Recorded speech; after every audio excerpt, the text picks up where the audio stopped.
वहीं मध्य प्रदेश में भारत पाक तनाव के बीच अलर्ट जारी कर दिया गया। बड़ी खबर इस वक्त की, भारत और पाक तनाव के बीच एमपी में भी हाई अलर्ट जारी किया गया है।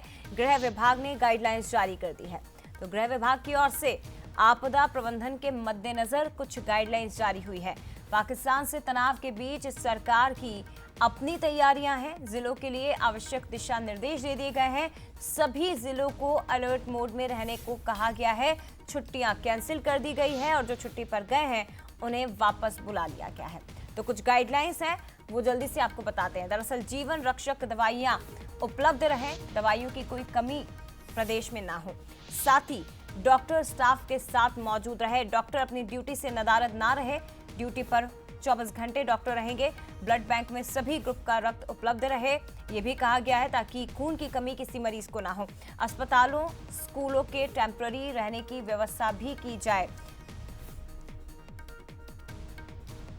ये देखिए, ये जो गाइडलाइंस है वो आपको बता रहे हैं। अस्पतालों और स्कूलों के टेम्पररी रहने की व्यवस्था हो, भड़काऊ पोस्ट पर कानूनी कार्रवाई हो, जिलों में पर्याप्त खाद्य सामग्री, पेट्रोल डीजल की व्यवस्था हो। तो ये कुछ गाइडलाइंस हैं जो स्थितियों को देखते हुए जारी की गई है। सीधे रुक करते संवाददाता सूरज शर्मा हमारे साथ इस वक्त लाइव जुड़ गए हैं। सूरज, भारत और पाकिस्तान के बीच तनाव, लेकिन देश के दिल मध्य प्रदेश में भी अब सुरक्षा व्यवस्था को ध्यान में रखते हुए कुछ गाइडलाइंस जारी की गई हैं।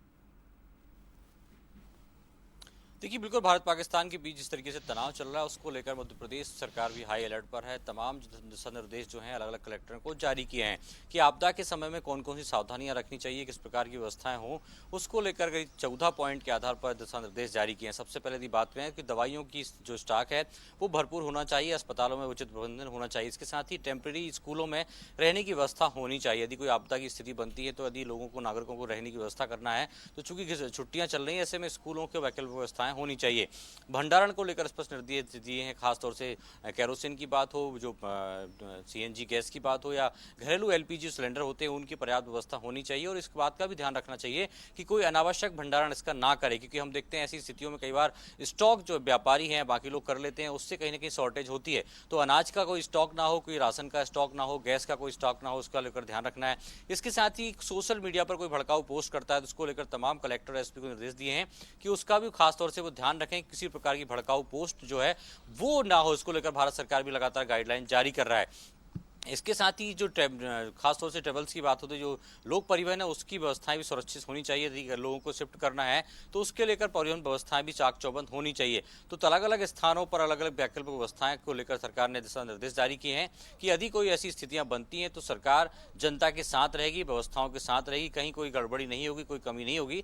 इसको लेकर जो व्यवस्थाओं को लेकर एक चाक चौबंद व्यवस्थाएं सरकार ने की हैं और उसको लेकर गाइडलाइन जारी की। इसके साथ ही तमाम जो 13 डिपार्टमेंट हैं, चाहे वो फूड डिपार्टमेंट हो, एजुकेशन डिपार्टमेंट हो, स्वास्थ्य हो, अलग अलग नगर निगम की बात करें तो तमाम जो अलग अलग विभाग हैं उनकी छुट्टियां भी निरस्त करने की बात की है, ताकि यदि कोई ऐसी स्थितियां बनती हैं तो तत्काल सरकार के साथ जो सरकारी अमला है वो जनता के लिए बेहतर काम कर सके। निश्चित तौर पर भले ही सीमा पर हालात किसी भी तरह के बने हुए हों, लेकिन मध्य प्रदेश में भी सरकार अलर्ट मोड पर है। शुक्रिया आपका सूरज, जानकारी साझा करने के लिए।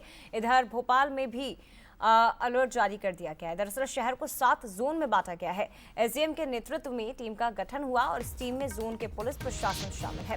फूड समेत अन्य विभागीय अधिकारी भी इसमें शामिल किए गए हैं। सिविल डिफेंस वॉलंटियर्स को सक्रिय कर दिया गया है। किसी भी आपदा से निपटने के लिए टीमें तैनात की गई हैं।